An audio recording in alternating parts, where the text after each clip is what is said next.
अस्सलामुअलैकुम जी। ਅੱਜ ਇੱਕ ਨਵੀਂ ਵੀਡੀਓ ਦੇ ਨਾਲ ਨਵੀਂ ਲੋਕੇਸ਼ਨ ਤੇ ਅੱਜ ਜਨਾਬ ਤੁਹਾਡੇ ਨਾਲ ਸ਼ੇਅਰ ਕਰਨਾ ਹੈ। ਦੋ ਰੈਸਟੋਰੈਂਟ ਤੇ ਜਾਣਾ ਹੋਇਆ ਸਾਡਾ, ਉਹਦਾ ਰਿਵਿਊ ਸ਼ੇਅਰ ਕਰਨਾ ਤੇ ਪਹਿਲੇ ਦਾ ਸ਼ੇਅਰ ਕਰਨਗੇ ਬੌਨ ਸ਼ੈਫ। ਹਾਂਜੀ, ਮੈਂ ਨਾ ਪਿਛਲੇ ਲਾਸਟ ਵੀਕ ਜਿਹੜਾ ਰੈਸਟੋਰੈਂਟ ਦਾ ਵਿਜ਼ਿਟ ਕੀਤਾ ਸੀ ਬਾਰਸਲੋਨਾ ਦੇ ਵਿੱਚ। ਦੇਖੋ ਕੋਈ ਤਨਕੀਦ ਵਾਲੀ ਗੱਲ ਨਹੀਂ ਹੈ, ਲੇਕਿਨ ਮੈਂ ਸਿਰਫ ਐਡਵਾਈਸ ਕਰਨਾ ਚਾਹੁੰਦਾ ਉਹਨਾਂ ਨੂੰ ਜਿਹੜੇ ਉਹਦੇ ਹੈਫੇ ਨੇ। ਮੈਨੂੰ ਪਤਾ ਹੈਫੇ ਕੌਣ ਨੇ ਜਾਂ ਕੋਈ ਵੀ ਨਹੀਂ, ਠੀਕ ਹੈ ਨਾ, ਕਿਉਂਕਿ ਮੇਰਾ ਤਲਕ ਆਪ ਹੀ ਜਨਾ ਉਹ ਰੈਸਟੋਰੈਂਟ ਫੀਲਡ ਦੇ ਨਾਲ ਹੈ, ਠੀਕ ਹੈ ਨਾ। ਤੇ ਇੰਨਾ ਚਿਰ ਕੰਮ ਕੀਤਾ ਮੈਂ ਰੈਸਟੋਰੈਂਟ ਫੀਲਡ ਦੇ ਵਿੱਚ। ਲੇਕਿਨ ਮੈਂ ਗੱਲ ਇੱਕੋ ਕਹਿਣਾ ਚਾਹੁੰਦਾ ਉਹਨਾਂ ਨੂੰ, ਅਗਰ ਤੁਸੀਂ ਨਿਊ ਓਪਨਿੰਗ ਕੀਤੀ ਹੈ ਨਾ ਤੇ ਤੁਹਾਨੂੰ ਚਾਹੀਦਾ ਕਿ ਆਪਣਾ ਕਲਾਇੰਟ ਬਣਾਓ, ਉਹਨੂੰ ਵਿਗਾੜਨਾ ਹੈ, ਠੀਕ ਹੈ ਨਾ। ਤੁਸੀਂ ਪਬਲਿਸਿਟੀ ਆਪਣੀ ਕਰ ਰਹੇ ਹੋ, ਸਾਰਾ ਕੁਝ ਕਰ ਰਹੇ ਹੋ, ਲੇਕਿਨ ਅਗਰ ਤੁਹਾਡਾ ਖਾਣਾ ਠੀਕ ਨਹੀਂ ਹੈ ਨਾ ਤੇ ਸਮਝ ਲਓ ਬਿਲਕੁਲ ਜ਼ੀਰੋ ਹੈ।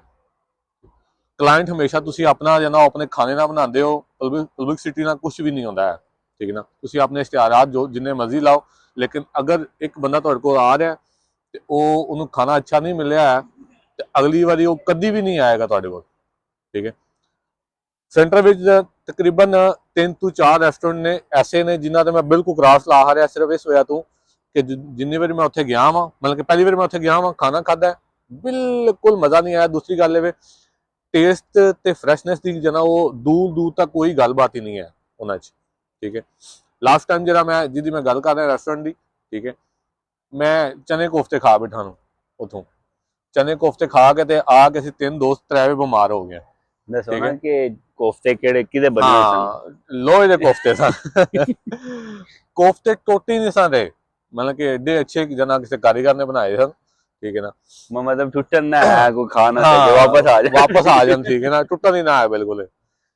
इस वास्ते ਇਹ ਜਨਾ ਮੈਂ ਕਿਸੇ ਦਾ ਨਾਂ ਨਹੀਂ ਲੈ ਰਿਹਾ, ਸਿਰਫ ਨਾਂ ਇਸ ਵਾਸਤੇ ਨਹੀਂ ਲੈ ਰਿਹਾ ਕਿ ਮੇਰੀ ਵਜ੍ਹਾ ਤੋਂ ਕਿਸੇ ਦਾ ਬਿਜ਼ਨਸ ਅਫੈਕਟ ਨਾ ਹੋਵੇ ਹੈ, ਠੀਕ ਹੈ। ਤੇ ਮੈਂ ਸਿਰਫ ਇੰਨਾ ਕਹਿਣਾ ਚਾਹਾਂਗਾ ਕਿ ਪਲੀਜ਼ ਜਨਾ ਆਪਣੇ ਆਪ ਨੂੰ ਇੰਪਰੂਵ ਕਰੋ, ਠੀਕ ਹੈ, ਕਿ ਆਪਣੀ ਚੀਜ਼ਾਂ ਜਿਹੜੀਆਂ ਤੁਸੀਂ ਘੱਟ ਬਣਾਓ, ਜਿੰਨੀਆਂ ਤੁਹਾਡੇ ਨਿਕਲਦੀਆਂ ਤੁਸੀਂ ਉਨੇ ਹੀ ਤਿਆਰ ਕਰੋ। ਯਾਨੀ ਕਿ ਕਈ ਵਾਰੀ ਦੇਖੋ ਕਹਿਣਾ ਚਾਹ ਰਹੇ ਹੋ ਕਿ ਲੋਹੇ ਦੇ ਨਾ ਬਣਾਓ, ਲੱਕੜ ਦੇ ਬਣਾ ਲਓ। ਉਹ ਨਹੀਂ ਹੁੰਦਾ ਕਿ ਪਤਾ ਕਿਸ ਤਰ੍ਹਾਂ ਹੈ, ਕਈ ਵਾਰੀ ਨਾ ਵਰਕਰ ਸ਼ਾਰਟ ਹੋਣ ਦੀ ਵਜ੍ਹਾ ਤੋਂ ਨਾ ਅਸੀਂ ਕੀ ਕਰਦੇ ਹਾਂ ਕਿ ਮਾਲ ਜ਼ਿਆਦਾ ਬਣਾਉਂਦੇ ਹਾਂ।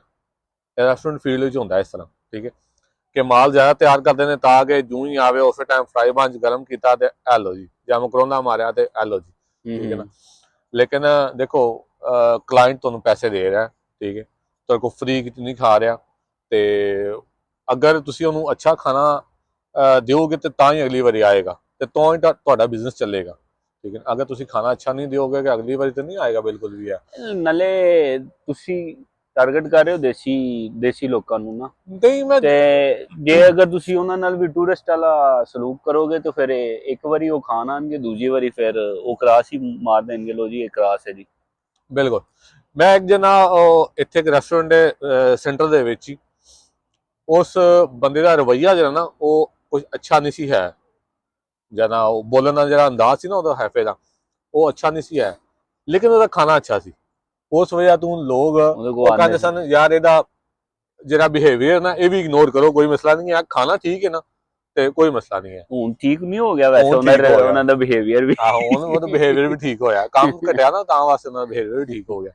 ਬਹਰਹਾਲ ਜਨਾ ਉਹ ਮੇਰਾ ਇਹ ਰਿਵਿਊ ਸੀ ਇਹਦੇ ਤੇ ਉਸ ਤੋਂ ਬਾਅਦ ਫਿਰ ਇੱਕ ਹੋਰ ਰੈਸਟੋਰੈਂਟ ਤੇ ਖਾਣਾ ਖਾਧਾ, ਉਹ ਤੇ ਮੈਂ ਵੀ ਨਾਲ ਹੀ ਸਾਂ, ਠੀਕ ਹੈ ਨਾ। ਉਹ ਤੇ ਐਂਡ ਕਰ ਗਏ ਬਿਲਕੁਲ, ਠੀਕ ਹੈ ਨਾ, ਐਂਡ ਜਿਹਨੂੰ ਕਹਿੰਦੇ ਨਾ ਐਂਡ, ਠੀਕ ਹੈ ਨਾ, ਉਹ ਕਰ ਗਏ ਜਨਾ। ਉਹ ਮੈਨੂੰ ਤੇ ਕੋਈ ਸਮਝ ਹੀ ਨਹੀਂ ਆਈ ਆਇਆ ਉਹ ਹੋਇਆ ਕਿ ਸਾਡੇ ਨਾਲ ਮਟਨ ਗੋਭੀ ਉਹ ਮਟਨ ਗੋਭੀ ਤੋਂ ਮਰਾਦ ਹੈ ਕਿ ਜਨਾ ਵਿੱਚ ਬੋਟੀ ਤੁਹਾਨੂੰ ਇੰਝ ਲੱਭਣੀ ਪੈਂਦੀ ਸੀ ਜਿਵੇਂ ਨਾ ਉਹ ਦਰਿਆ ਦੇ ਵਿੱਚ ਜਨਾ ਚੁੰਮੀ ਮਾਰ ਕੇ ਮੱਛੀ ਫੜਨੀ ਹੈ। ਦੂਸਰਾ ਉਹਦਾ ਜਿਹੜਾ ਸੀ ਗ੍ਰੇਵੀ ਦਾ ਟੇਸਟ ਇਸ ਤਰ੍ਹਾਂ ਦਾ ਸੀ ਕਿ ਤੁਸੀਂ ਗੋਭੀ ਖਾ ਰਹੇ ਹੋ, ਪਿਆਜ਼ ਬਹੁਤ ਜ਼ਿਆਦਾ ਇਸਤੇਮਾਲ ਕੀਤਾ ਗਿਆ ਸੀ, ਬਹੁਤ ਜ਼ਿਆਦਾ, ਤੇ ਬਹੁਤ ਹੀ ਅਜੀਬ ਜਿਹਾ ਟੇਸਟ ਸੀ।